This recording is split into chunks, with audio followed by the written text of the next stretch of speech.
nós também temos atualização sobre a explosão que aconteceu em um posto de combustíveis de Rio Claro.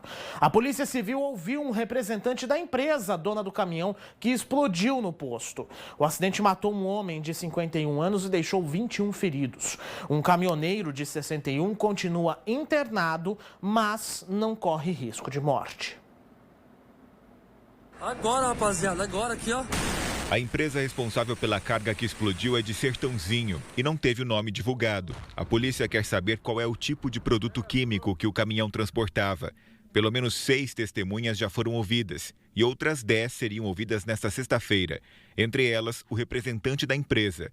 Foram 21 feridos no total.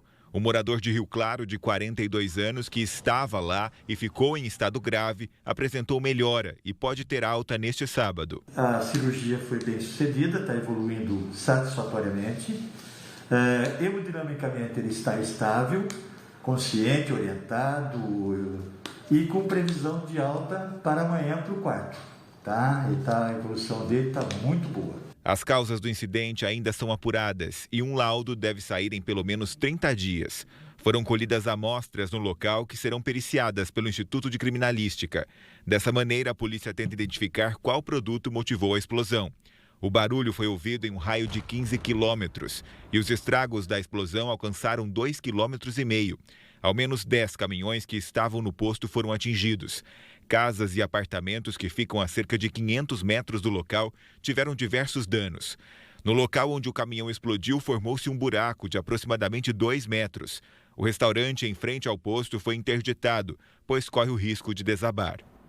A Santa Casa de Rio Claro, minha gente, informou que não está pedindo dinheiro por telefone para tratamento de qualquer paciente internado.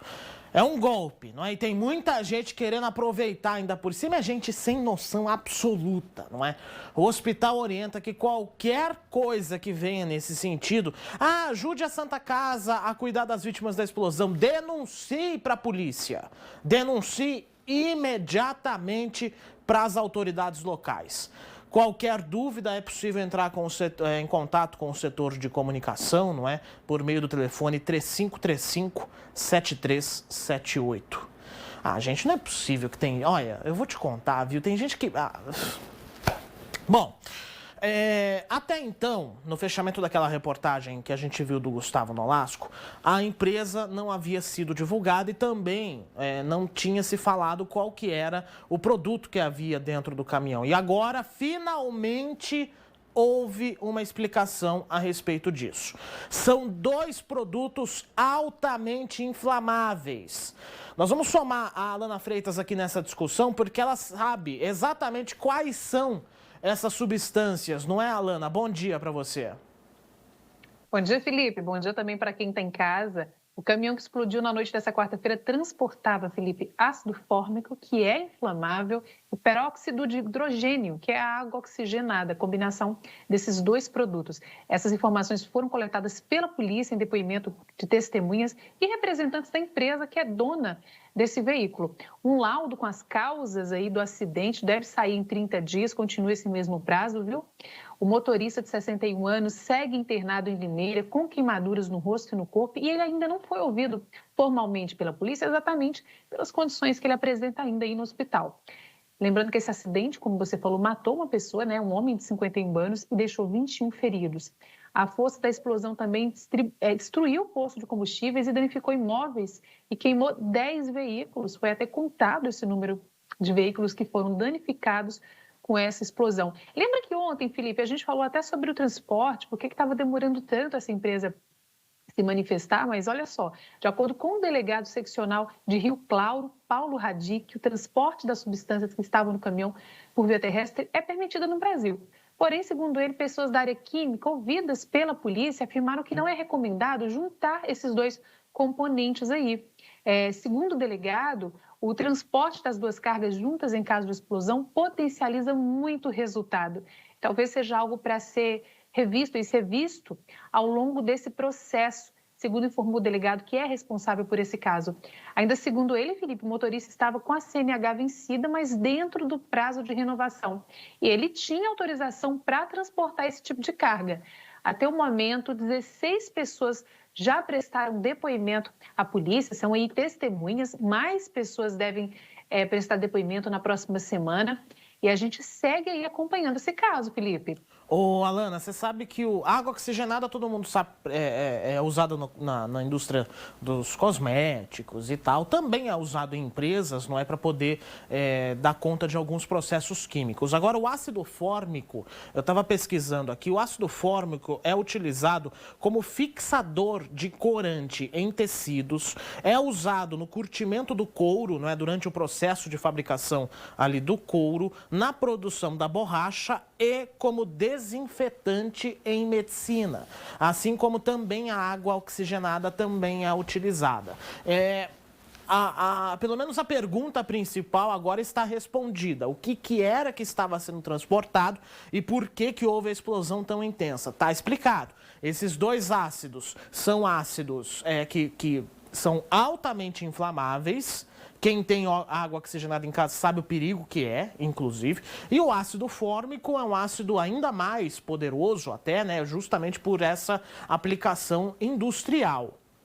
Agora, Alana, parece que finalmente a empresa responsável pelo caminhão, um representante prestou depoimento à Polícia Civil, mas até então a empresa em si não tinha dado as caras de forma oficial na imprensa para comentar sobre o caso. Mas agora parece que isso aconteceu, não é, Alana?